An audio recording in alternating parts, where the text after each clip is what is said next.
निराशा और थकन से दूर हूँ मैं, निराशा और थकन से दूर हूँ मैं, उमंगों के नशे में चूर हूँ मैं।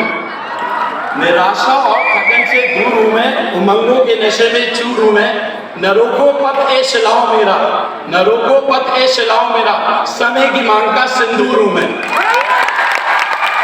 यानी कि अभी भी केजीएस चल रहा और आने वाले टाइम में भी केजीएस का ही नाम सबसे ऊपर होगा, ठीक है। बिकॉज इतनी कम फीस में ऐसे क्वालिटी टीचर्स आपको प्रोवाइड करना, ये आज भी मुझे सपना ही लगता है। बिकॉज जिस तरह का ये ऑडिटोरियम है, ऐसे ऑडिटोरियम्स में जनरली वो लोग आते थे जो बहुत हैवी फीस देके क्लासेस अटेंड करते थे।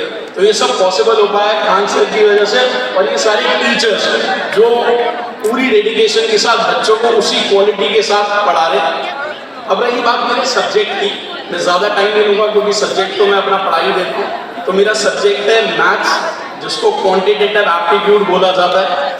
जितने भी कॉम्पिटिटिव एग्जाम्स हैं, ठीक है, तो यहाँ पे जैसे बहुत सारे एग्जाम्स लेके हैं, एसएससी, डिफेंस, यूपीपीसीएस, यूपीएससी, मैं इन सारे एग्जाम्स में पढ़ाता हूँ। मैंने बहुत सारे पेपर्स खुद भी दिए हैं, ठीक है।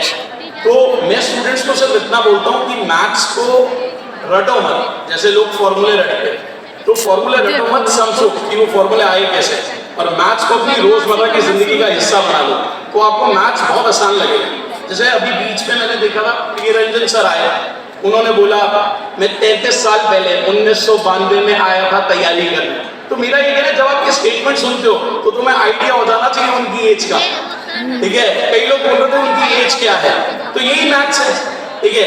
मैथ्स सिर्फ जरूरी नहीं कि क्वेश्चन में करना है, अगर उन्होंने कुछ बोला है तो एक आइडिया तो हो जाएगा आपको कि कोई 33 साल पहले आया था और इस एग्जाम की तैयारी करने आया है, तो रफ आइडिया लगा सकते हो।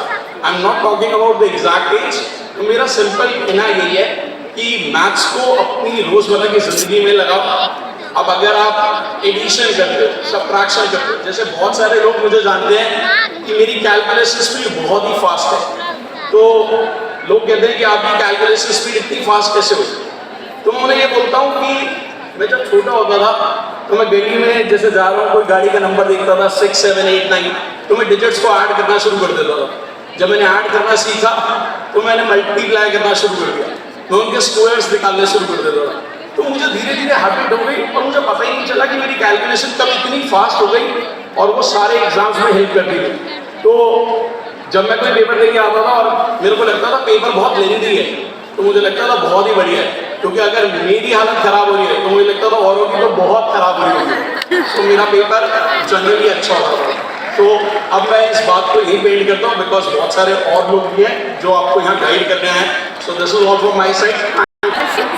The crowd clearly is unfathomable, believe me. I started my journey from Patna itself, and since when I'm sitting here, I'm just trying to imagine the crowd of the population which is here. हाँ वो भी आती है। और अभी जो बीच में है ये कागज के जहाज बना के उड़ा रहे थे, सपनों के बनाओ हम उड़ाएंगे। सर आपके साथ है, बिलीव मी, मैं कब से यही सोच रहा था यहाँ हूँ तो बोलूँगा क्या, पर पहले तो यकीन नहीं हो रहा कि मैं यहाँ हूँ, क्योंकि कोरोना के बाद अगर कोई एक अच्छी चीज हुई थी तो उसमें से एक चीज थी खान सर की वीडियोस, पढ़ाई साथ साथ एंटरटेनमेंट, है ना।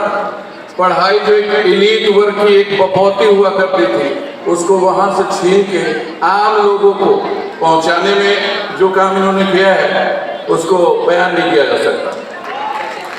तो मैं बहुत कुछ अभी बताने के मूड में इसलिए भी ऑलरेडी बहुत लोग बता चुके हैं, सारे गुरुवर, कुछ मेरे भी टीचर रहे जब मैं पढ़ाई करता था। तो हमारे दौर में बात होती है कि दिल्ली दूर है, अब लगता है ये हो पाया है खान सर और उनकी टीम के चलते।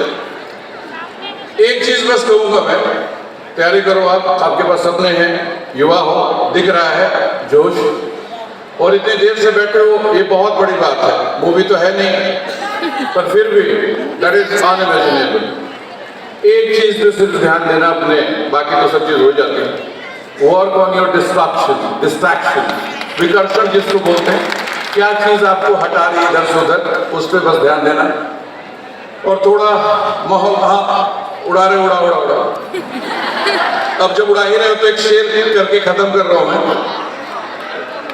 कौन कहता है कि आसमां में छेद हो नहीं सकता?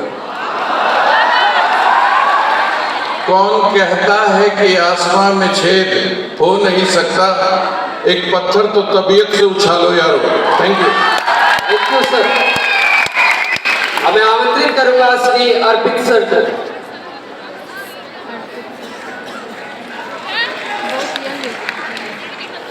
Good afternoon.